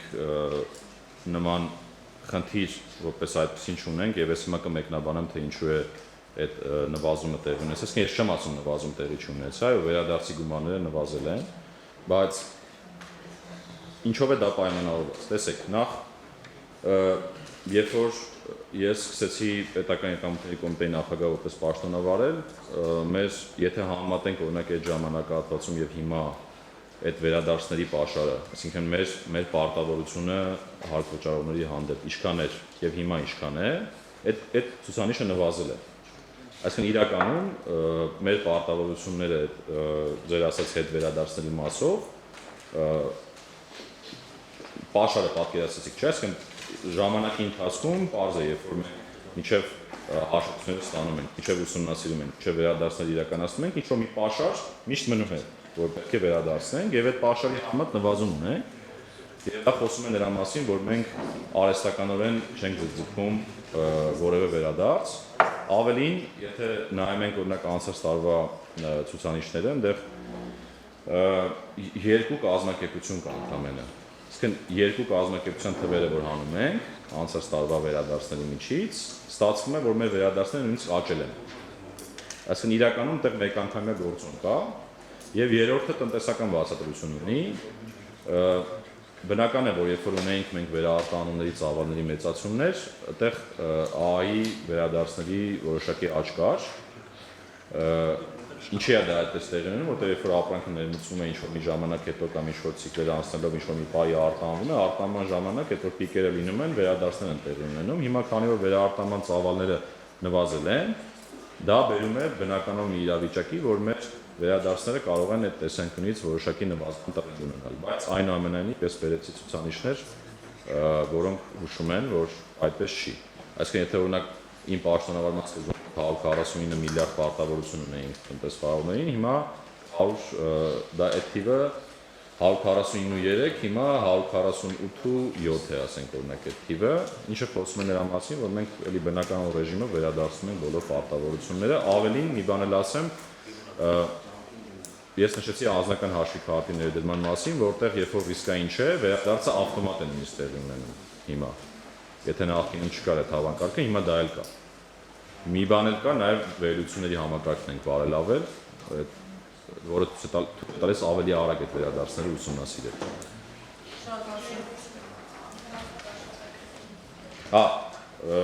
Ես ճիշտն ասած ոչ թե ընդհանուր թիվ հնչեցի, ես խոսեցի նրա մասին, թե ինչպես ենք մենք կոռուպցիայի դեմ պայքարում, նրա մասին էի խոսում,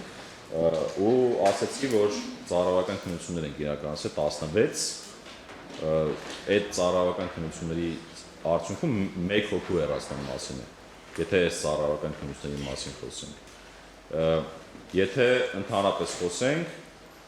հեռացումների տեսանկյունից հիմա թիվ կդժվարանամ ձեռքից տակ ամփոփ պատկերը չկա, բայց տասնյակների է հասնում արդեն, ու նաև ես նշել եմ, որ մենք հանձնարարություն ենք վերցրել ամբողջ հարկային ծառայողների համակարգը անցնելու պատրաստման դասընթացով, ու առաջիկայում այդ պատրաստման դասընթացի ընթացքում ովքեր որ արդեն չեն անցնի համապատասխան փուլերը, իրանք նույնպես ըստ էության տարբեր պատճառներով կլինեն մասնագիտական փուլ գիտելիքներ, կլինեն բարեվարկության խնդիրներ եւ այլ ռիսկեր, դրանց պատճառով արդեն աշճանապար դուրս են գալու եւ դրանց տեղը համալրելու են ավելի բարեվարկ կադրեր եւ նաեւ երիտասարդներ, որոնց մասին ես խոսեցի։ Շնորհակալություն։ Հայացք։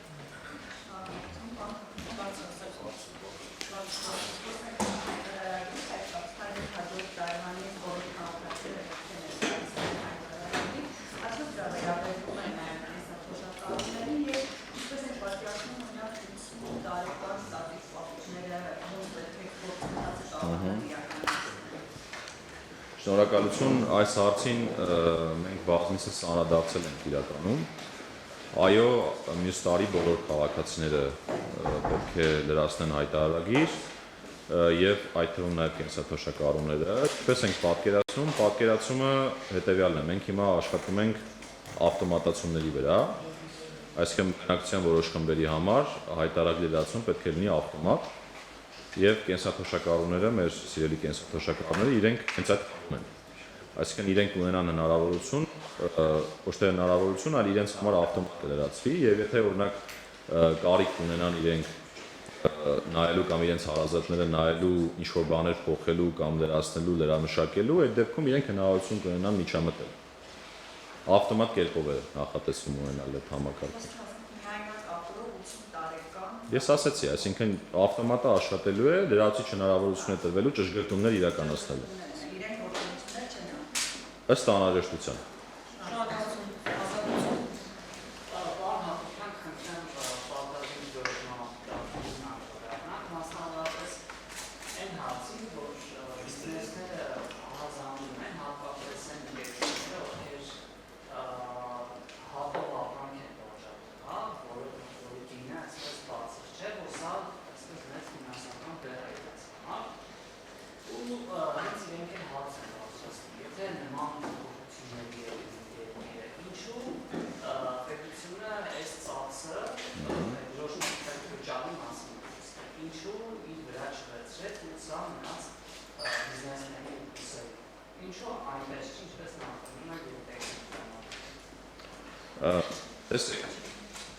Հիմա նորից էլի գալիս ենք այն հարցին, որ ասում եք պետությունը իր վրա վերցրեց, ինչու չվերցրեց իր վրա, իսկ պետությունը ինչպես կարող է իր վրա վերցնել։ Նախկինում էլ երբ որ բյուջեից օրինակ հատկացումներ են կանում, դա էլ է նշանակում, օրինակ հարկվճարողների գումարներից ինչ-որ մի մասը հատկացնել այդ համակարգին։ Այսինքն այսպես թե այնպես վճարում էին հարկվճարողները, այսինքն հարկվճարողների վճարած գումարներից ինչ-որ մի մասը ուղղում էր այդ համակարգին, դրոշմապիտակ ձեռք բերելուն եւ բաշխելուն։ Հիմա իհարկե այդ որոշումները կայացվել են մինչև իմ գալը, այդ կառավարությունը որոշում է կայացրել այդ պարտավորությունը ինչ որ մասով, ինչու եմ ասում ինչ որ մասով, հեսա կմեկնաբանեմ ինչու, դնել այն հարկվճարողների վրա, ովքեր որ հենց այդ ոլորտներում են գործում։ Այսինքն նախկինում բյուջեից վճարած հարկերից ինչ-որ մասներ ուղղում, հիմա ուղղվում է անպատասխան հարկվճարողների կողմից։ Հիմա գանք որ ասենք հատով վաճառում է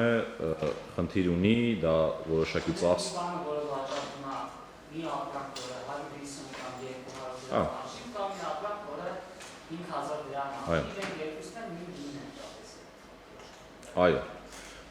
այդ շատ կարևոր հարց եք տալիս, հիմա գամ այդ հարցին, տեսեք, ստեղ նախ նշեցի նրա մասին, թե երկուսն էլ հարկվճարելու մասին է, հիմա գինը որքանով է արդարացված, ավելի շատ այդ հարցն է երևի թե հիմա փորձում հասկանալ, հիմա կառավարությունը քննարկում է այդ հարցը եւ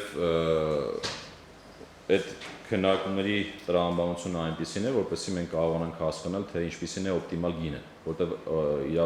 օրենսդրությամբ իրավասություն տրված է կառավարությանը։ Կառավարությունը պետք է որոշի գինը եւ այդ որոշումը դեռ կայացված չի։ Պարզապես այսօր, եթե չեմ սխալվում, մի գին է որոշված ուղղակի ոչ ֆորմալ 3.5 դրամն է, որը որ համապատասխան օպերատորը առաջարկում է հարկվճարողներին, դա է այս 3.5 դրամ առանց հարկերի իհարկե։ Հիմա կառավարությունը քննարկում է օպտիմալ գինը եւ առաջիկայում արդեն երբ որ այդ քննարկումները կավարտվեն, համապատասխան որոշման հիման վրա հստակ կասի գնի մասին։ Թե որն է օպտիմալ գինը լինելու։ Պարոն Հակոբյան, ասեք, ասում եք, նշված է նաև, որ ավելի մոտ 57,000 քաղաքացի է սպառի դրանցել հայտարարել։ Այս դեպքում սա 10% անգամ չի անում, որոնք պետք է սպառի դրանցել հայտարարել 7,000-ի մասին ախոսություն։ Տարի սկզբի սրանցել արդեն 5 ամիս, այսօր շանս են թվախոցում, 5 ամիս մնալ նոյեմբերի 1-ը, որ հավազանմատ ձեզ չմտաղում, որ կամ 10% այս վայրենությամբ դարվարկեցին չդրացել հայտարարել։ Խնդիրները կարող են ներվի, ID քարտերի վերաբերյալ և որ հանձնական խնդիրներով կամ, բայց այնուամենայնիվ մարդիկ այսպես նավի Այս հարցին շատ ենք անդրադարձել եւ ես նաեւ այստեղ էլ որ հնչեց այս պատասխանի մեջ փորձեցի դրան անդրադառնալ։ Այսինքն մենք բարբերաբար կարող ենք ասել օրինակ ենթարենք պարտավորների ինչ որ մի մաս, բարբերաբար կարող ենք դրա մասին խոսել։ Եթե խոսենք օրինակ անցած տարվա համար, ակնհայտ է որ էական տարբերություն կա։ Այսինքն եթե նախկինում օրինակ մոտ 60,000 էր, եթե չեմ սխալվում անցած տարվա ցուցանիշները, հա, ճիշտ եմ հիշում, 59,775 քաղաքացի էր դրացել, հիմա արդեն այդ ցուցանիշները կան։ Այսինքն, ինչ վերաբերում է հետաքրքրությունը ես ավելի շատ չափում եմ ժամանակի ընթացքում փոփոխություն։ Եվ այդ ժամանակի ընթացքում փոփոխությունը, երբ որ նայում ենք օրինակ շաբաթական կամ ամսական կտրվածքով, ակնհայտ է, որ անընդհատ ցուցանիշների եւ մարդկանց հետաքրքրության աճ կա։ Եվ ես չեմ կիսում այն տեսակետը, որ մարդիկ մատների արանքով են նայում։ Այլ հարց է, որ այո, տեսեք, նման մեծ ռեֆորմները բոլոր երկրներում էլ հեշտ չեն իրագործվում, որտեղ մարդիկ հասկանալու խնդիր ունեն։ Մի մասը հասկանալու խնդիր ունի, թե ինչի համար է դա անում, ինչ-որ մի մասը թաքցնելու խնդիր ունի, դրա համար օրինակ չի անում, ցանկություն։ Դե տեսեք, նորից էլի նույն հարցին ենք գալու։ Պետք է հասկանանք, թե ինչի համար ենք այդ հայտարարագրումը իրականացնում, եւ ես բազմիցս դրա մասին խոսել եմ։ Եթե մինչև նոյեմբերի 1-ը չհասնի, արդյոք կարող է նորից երկարացնել ժամանակը։ Այս պահին նման պլան չկա, նման ծրագիր չկա եւ նոյեմբերի 1-ը ուժի մեջ է եւ կարծում արդեն բավական երկար հույզոն է տրված, որպեսզի մարդիկ նախ հասկանան, համակերպեն, նաև ոնց որ սովորեն այդ համակարգով աշխատել կամ լրացնել իրենց հայտարարագրերը եւ դրա արդյունքներով նոր ընդհանրապես կհասկանանք, թե ինչ է տեղի ունենում։ Բայց այս բանը նման ծրագիր չկա եւ մեր ակնկալիքը նաեւ որ նոյեմբերի 1-ը պետք է դրացնեն, ու բացառությամբ իհարկե այն մարդկանց, ովքեր որ օրինակ նույն ID քարտի խնդիր կունենան։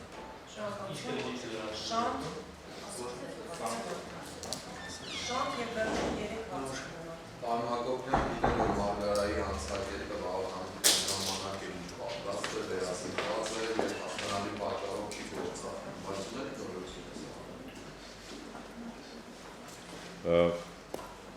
ես որպես այդպիսի նորություն չունեմ, սա կարծում եմ ինքը այլ հարթակի հարց է, այսինքն քաղաքական բնույթի հարց է այն տեսանկյունից, որ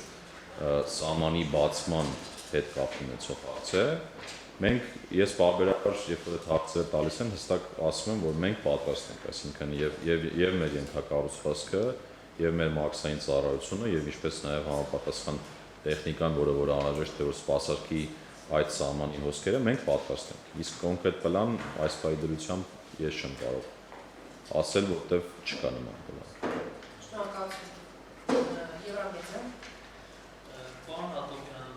տնտեսվարողներից կա բողոք, որ իրենք սահմանված կարգով ՀԴՄ տրվում են, բայց QR բացակայության հետևանքով ենթարկվում են մեծ չափերով տուգանքների, մինչդեռ ՀԴՄ տրամադրելով փաստորեն պատշաճ չափով հարկերը ցույց են տալիս եւ վճարում են։ Արդյոք սա չէ համարում խնդրահարույց եւ ըստ էության ոչ իրավաչափ մոտեցում տնտեսվարողների, հատկապես փոքր ու միջին տնտեսվարողների նկատմամբ եւ եւս մեկ հարց ձեռնարկության դուք ձեր նախաբանի խոսքում էլ ասում եք, որ հարկ վճարողները ձեր ընտանիքի անդամներն են, նման կարգավիճակ ունեն, երկրի քաղաքական իշխանության կողմից էլ բազմիցս ասում է, որ հարկ վճարողները հերոս են եւ այլն, բայց օրինակ նույն իշխանության ներկայացուցիչների, մասնավորապես ազգային ժողովի պատգամավոր Հայկ Սարգսյանը վերջերս ասում է, որ 1000 խոշոր հարկատուների երեխաները բանակում չեն ծառայում, ինչպես կգնահատեք, արդյոք հիմա 1000 խոշոր հարկատուները օրինապահ քաղաքացիներ են, թե հակապետական գործունեություն ծավալող սուբյեկտներ են, ովքեր իրենց երեխաներին բանակում ծառայում։ Վերջին հարցը թույլ տվեք չմեկնաբանեմ, որովհետև դա այլ դաշտարակ մեր իրավասությունից դուրս է, այսինքն բանակի հետ կապված հարցը չեմ կարծում հարկ վճարելու հետ առնչություն ունի։ Տեսեք։ Այն մասն է հարցը, հիմա այդ մարդիկ հերոսներ են, թե այդ մարդիկ պետությունից օրինակ հանքավստով մարդիկ են, Ընդհանրապես ցանկացած հարկ վճարող, օրինապահ հարկ վճարող, բարեխիղճ հարկ վճարող, կարծում եմ հերոս է։ Եվ շատ կարևոր է, որպեսզի մենք շատ խորը նայենք այդ հարցին։ Իսկ մեր համար կապ չունի, տեսեք դուք հատուկ ընդգծում եք խոշոր, միջին, կամ փոքր, ՓՄԶ ենք ասում եւ այլն, էական չի, ինքը խոշոր է, ինքը կարևոր է, իր պարտավորությունները պատշաճ եւ բարեխիղճ եւ հոգատար ձևով կատարի, դա է։ Դրան պետք է հասնենք ու կապ չունի, թե ինքը ինչ չափի տնտեսվարող է։ Հիմա ինչ վերաբերում է դրոշմավորմանը, կարծում եմ մեր սիրելի հարկ վճարողները օբյեկտիվ հարց են բարձրացնում եւ մենք ներկայումս արդեն օրենքի նախագիծը մշակել ենք, ազգային ժողովում է գտնվում եւ օրենքի նախագծով մենք նախատեսում ենք իջեցնել, այսինքն ինքը դրոշմավորում դրոշմապիտակ չօգտագործելը կամ հսկիչ նշան չօգտագործելը դրա տուգանքը ավելի փոքր է լինելու, քան հսկիչ դրամարկային մեքենաների կանոնների խախտման դեպքում կիրառվող տուգանքը եւ ավելին ասեմ, ի տարբերություն ՀԴՄ տուգանքի մենք նաեւ շեմերի համակարգ ենք այդտեղ սահմանելու, իհարկե ազգային ժողովում դա քննարկվի, որտեղ հնարավորություն է տրվելու, որ օրինակ եթե առաջին անգամ ենք բացահայտել ինքը ավելի փոքր լինի, օրինակ այս պայն նախագիծը 300,000, առաջի անգամ, երկրորդ անգամ 3 միլիոն, երրորդ անգամ 10 միլիոն։ Այսինքն եթե օրինակ գնացինք բացահայտեցինք մի քանի խախտումներ, առաջի անգամ ինքը 300,000-ը չի գերացանցելու, մի դեպքի համար 30,000, աշճանաբար ամեն հաջորդ անգամ բարձրանալու է շեմը։ Հնարավորություն տալով հարկ վճարողին հարմարվել այս դրոշմավորման համակարգին կամ դրոշմապիտակին։ Ես բաց թողեցի, ինչ որ հարց կներեք ձեր հարցերից։ Սիվիլներ։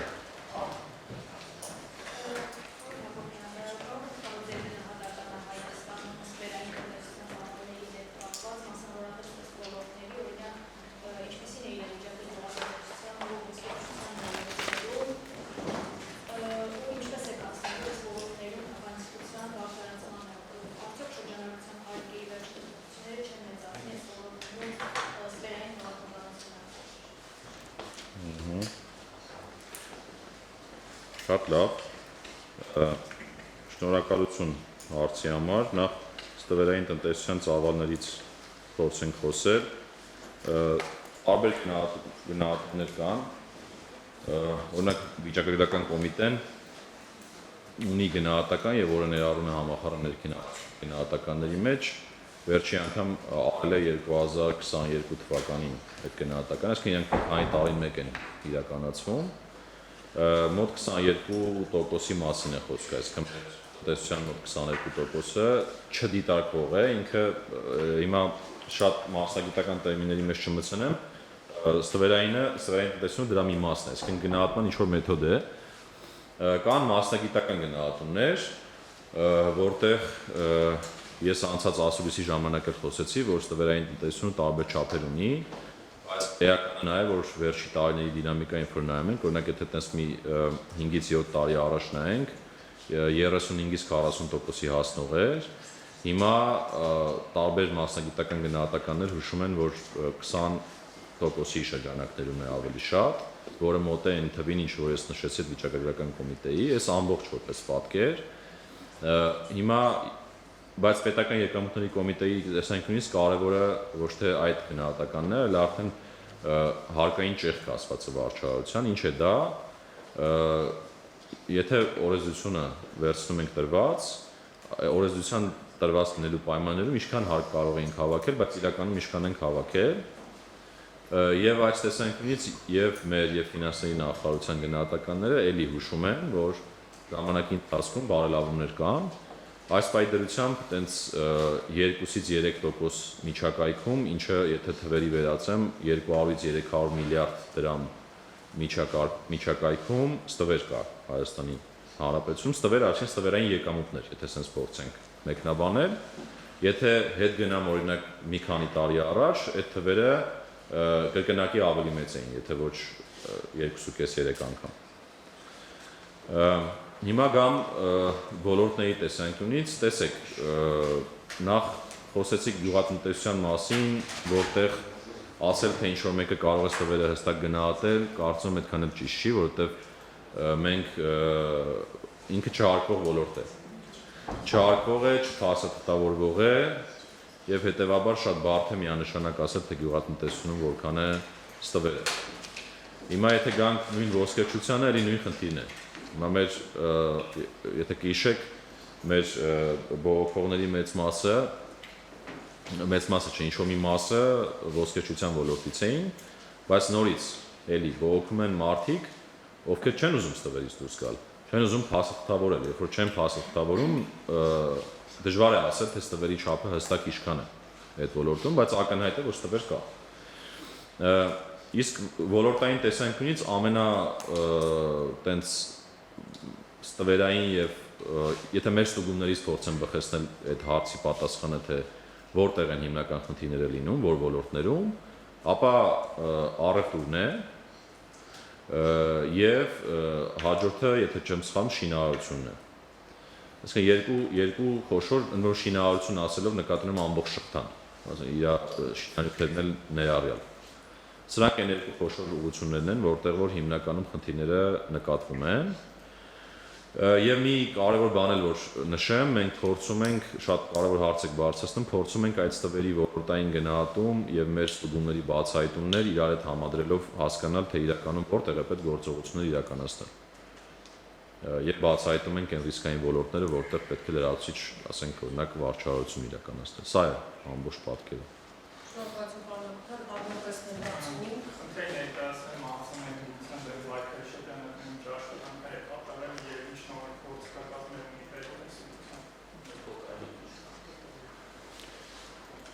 Կներեք։ Մեր միկրոֆոնը չաշխատեց, չէ՞։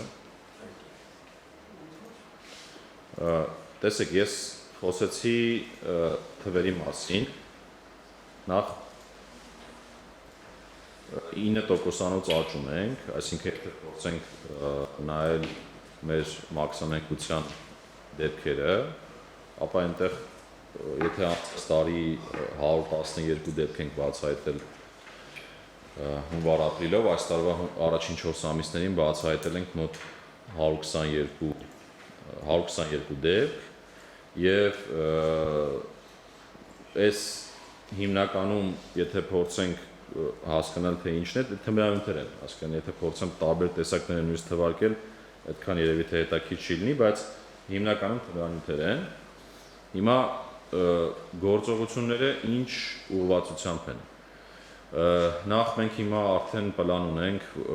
որ վարչության վերակազմակերպում ենք իրականացնելու շատ շուտով ու փորձելու ենք որոշակի ուժեղացնել ծառայությունները այն վայրերում, որտեղ պետք է որտեղ ռիսկեր կան այդ մաքսանենգության, խոսքը մասնավորապես եթե փորձեմ թիրախը ձևակերպել մեր, դա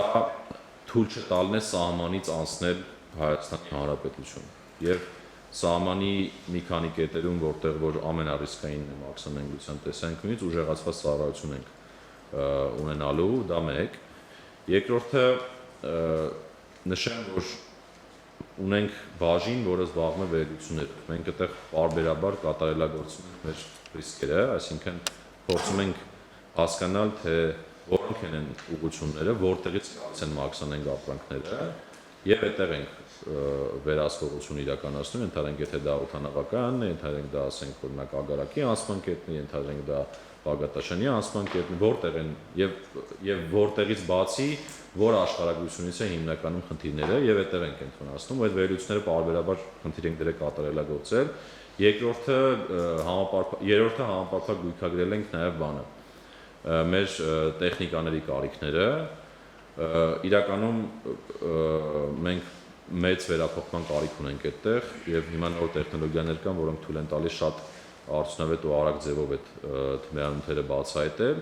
այդ թվում տեղում հենց փորձակնություն անելու ճանապարհով եւ այս պահին գույքագրել ենք, ցանկ ունենք ու աշխատում ենք դոնորների հետ տեսնենք, թե ինչպես կարող ենք այդ տեխնիկաները ձեռք բերել։ Եվ չորրորդը աշխատանքն է արդեն թե հարևանների հետ եւ թե այն երկրների հետ, որտեղից մաքսանենգ ապրանքներ են գալի։ Մենք հիմա մի քանի երկրի հետ բանակցում ենք, այդ թվում երկու հարևանի, Վրաստան եւ Իրան, որ կարողանանք մեր համաձայնագրերում ներառենք տվյալների փոխանակման հարց։ Այսինքն նախորդ մենք տվյալ ունենանք, որ օրինակ այսինչ բեռը մեծ հավանականությամբ մաքսանենգ ապրանք է տեղափոխում եւ դրանով կարողանանք կանխենք սահմանին այդ մուտքը դեպի Հայաստան։ Թույլ ենք տվել, իսկ ինչ եք կարծում։ Հիմա դուք արդեն հանցագործության մեջ ներառվեցիք։ Ըստ էության, տեսեք, մաքսանենգության գործողությունը հենց այդպես է, որը որ հնարավոր է սահմանին կանխվում է, որտեղ որ կարիք կա լրացուցիչ տեղեկատվություն օրինակ բացահայտել, թե հատկապես ով է դրա պատվիրատուն, ընդհանուր միջև արտասահմանից օրինակ։ Եթե այդպիսին է իրավիճակը, իհարկե կարիք կա վերահսկել այդ մատակարարումը։ Այսինքն օրենսդրության մաքսանենգության դեմ պայքարի մեր մասնագետներին հնարավորություն է տրված նաև նմանատիպ գործողություն իրականացնել։ Շնորհակալություն։ Վերջին հարցը Վահե։ Իվանես մասով չկան։ Վերջին հայտնի Իրան Պողոսյանի պատկանող կեցին գրուպի այդ 1 տոննա կոկայինը։ Այն գործընթացը դատարկվեց։ Ոնց է հայտնվեց Երևանում եւ 10 օր անց նոր բացահայտվեց։ Պետք է թույլ տվել իմացել էր, թույլ էր տվել հատուկ որ ծուղակ լինի բանը, թե չեք իմացել Միրանի դեպի հասել էր, հետո ինչպես պարոն Պողոսյանը ասում է դիպել է ԱԱՏ-ին, որ եկեք ախտատարեք, իմը չմնա, սա իմը չի, բայց ասում որոշել է որ քրեական գործառույթի կնդրապատել է, այս ոնց է, սա մեկ եւ մի բանը ես այստեղ ձեր թվերն եմ կարդում, որ հունվար ապրիլ ամիսի ընթացքում ավելի 40.7 միլիարդ դրամի արդեն եկամուտ եւ պետական դուրք է։ Եթե ես ճիշտ եմ հիշում թվերը, դուք դեռ երբ որ ֆինանսում եք եւ բյուջեն գրում եք 2 տրիլիոն 873.6 միլիարդ դրամ եք կանխատեսել այս տարվա 20 թվականի հավաքագրումները, որից 2 տրիլիոն 720.3-ը արդեն հարկային եւ մնացած դուրքերն ու մուտքերն են լինելու։ Հիմա երբ որ մենք տեսնում որ 1 միլիարդից քիչ է, որ 950 միլիարդ է հունվար ապրիլ ամիսն է, իհարկե ապրիլ 20-ից հետո նոր այլ հարկային մուտքեր կլինեն։ Ինչ եք կարծում, ինչով տարվա կարողանանք ապահովել 2.9 տրիլիոնը։ Մի բան էլ մաքսային բլոկով։ Երեքով 3 հարց, այդպես չեմ։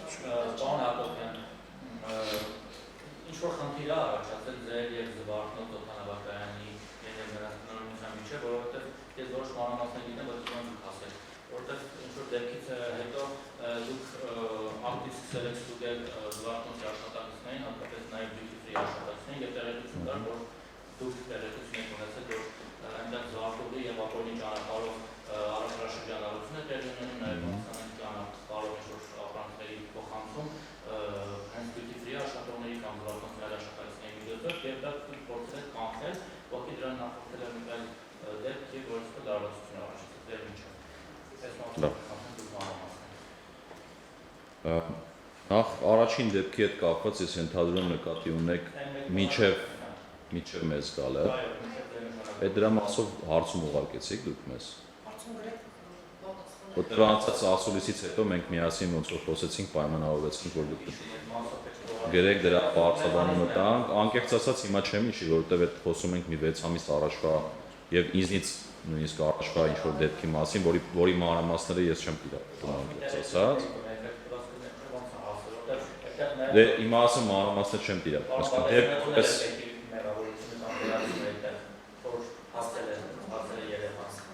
եկեք աշխատանքային կարգով թե այդ հարցը ձեր մոտ մնացել է, բայց այդ հարցը որ մնում է ձեր մոտ, խնդրում եմ պայմանավորվածությունին համաձայն ուղղեք մեզ, մենք մեր տեղեկությունների շրջանակներում կարձագանքենք։ Հիմա տեսեք 6 ամիս անցել է, բայց ձեր բառերը չեն փոխվել։ Ասեմ։ Չէ։ Տերորի մասին չէ։ Ասում եք բյուջեն, երբ որ գրում էիք Անցած անգամ էլ ասացի, եթե նկատի ունեք փաստաթղթի մասին է խոսքը, դրա մի մասը այո, իմ ենթակայության ստորաբաժանումներն են գրում։ Եթե նկատի ունեիք ընդհանրապես բյուջեն, ապա դա կառավարության փաստաթղթն է եւ ինքը համապատասխան քննարկումների արդյունքում քննարկում եւ ընդունվում է։ Հիմա գանք այդ ձեր ասած նախ միգուցե դրա մասին առիթ չունեցանք խոսելու կարիք կա երևի թե շեշտադրել։ Մենք առաջի երամսակի այսպես ասած կանխատեսումը, որտեղ ես նաև առաջարկել եմ այդ խոսակցությունը ինչ-որ մի ձև փոխենք, շատ ենք խոսում կատարում, պլան, ծրագիր, այս խոսակցությունը բացարձակ տեղին չի անկեղծ ասած, բայց ամեն դեպքում, քանի որ գործ ունենք բյուջեի հետ, ծրագրերը մեր համար ուղենիշ են։ Հիմա ուղենիշի տեսանկյունից առաջի երամսակի մոտավորապես 3 միլիարդով ավել հավաքագրում ունենք եւ այս պայի օրինակ մայիսի հավաքագրումներին, երբ որ մենք հիմա հետևում ենք օրական, դա մեզ հուշում է, որ մենք կիսամյակի առումով էլ որպես այդպեսին չենք ունենա։ Հիմա տարին ասում եք կատարենք, ես նորից նույն բանն եմ ուզում ասեմ, ինչքան կհավաքագրենք տարվա ընթացքում։ Այս պայի դրությամբ ռիսկերը մեծ չեն, բայց մենք մի այսպիսի քաղաքականություն ենք որդեգրել, որ փորձել ենք բացատրել յուրաքանչյուր իրավիճակում։ Եթե օրինակ կտեսնենք ավելացման ծրագրից դեպի վերև ռիսկեր, դա կբացատրենք, թե ինչու տեղի ունեցավ այդպես։ Օրինակ ես այսօր խոսեցի որոշ գործոններից, որ ժամանակային առումով շինարարությունը օրինակ շատ վճարել կամ բանկային համակարգի շահութ են որոշակի այս տարի մեծ ծավալով վճարվել, կամ օրինակ ասում ենք կարգապահության կամ մեր վարչական գործիքների ակտիվացում, դրանք փորձում ենք մեկնաբանել։ Նույնը հակառակը, եթե կլինեն օրինակ դեպի ներքև դրսևորումներ, ծրագրից, այսինքն ներքև, օբյեկտիվորեն մենք կմեկնաբանենք։ Բայց դրանից չի նշանակում, որ ստվերի դեմ պայքարը եւ վարչահայության արդյունավետությունը չպետք է շարունակաբար բարելավվի, եւ օրինակ երբ որ նայում ենք մեր առաջի 4 ամսվա բացահայտումների վիճակագրությանը, ես նույնիսկ կարող եմ հստակ ասել, չնայած ելույթի ժամանակ էլ ասեցի, մենք 40 ընդհանուր առմամբ մեր գործիքներով 45 միլիարդի առաջադրումներ ունենք արտվճարողներին այս տարի, որը անցած տարվա հունվար-ապրիլի համեմատ 18%-ով ավել է։ Ընդ որում առաջանցիկ մեր հավաքագրումներն են, այսինքն այս տեսանկյունից մեր ջանքերը շարունակում են։ Եվ հետեւաբար այդ տարվա խոսակցությունը ավելի ճիշտ կլինի մենք անենք տարվան մոտենալիս եւ յուրաքանչյուր ամիս կամ յուրաքանչյուր երամսյակ երբ որ խոսում ենք հավաքագրումների դինամիկայից, ձեզ մեկնաբանենք ուղղակի այն գործոնները, որոնք տանում են դեպի վերև, որոնք տանում են դեպի ներքև կամ պահում են ծրագրին մոտ շրջանակում։ Այս պայի գնահատականով կիսամյակի առումով ռիսկեր չկան, ծրագրի համեմատությամբ դեպի ներքև ռիսկեր որպես այդպեսին չենք տեսնում։ Երկրորդ կիսամյակի կախված կլինի, թե ինչպես տնտեսությունը կզարգանա, այսինքն տնտեսական աճի տեմպերը, ինչպես կլինեն մեր հարկման բազաները, ինչպես կփոխվեն, դրանից կախված արդեն կխոսենք կոնկրետ զարգացումներից։ Հա, հիմա զվարթնոցի հետ կապված կարծես դուք ինչ-որ խնդիր ունեիք, բայց չբացահայտեցիք դրա մասին։ Ես անկեղծ ասած ղեկավարության հետ որևէ խնդիր չունեմ ու առաջի անգամ եմ ձեզ լսում, որ օրինակ մենք եւ զվարթնոցի ղեկավարությունը որևէ խնդիր ունենք։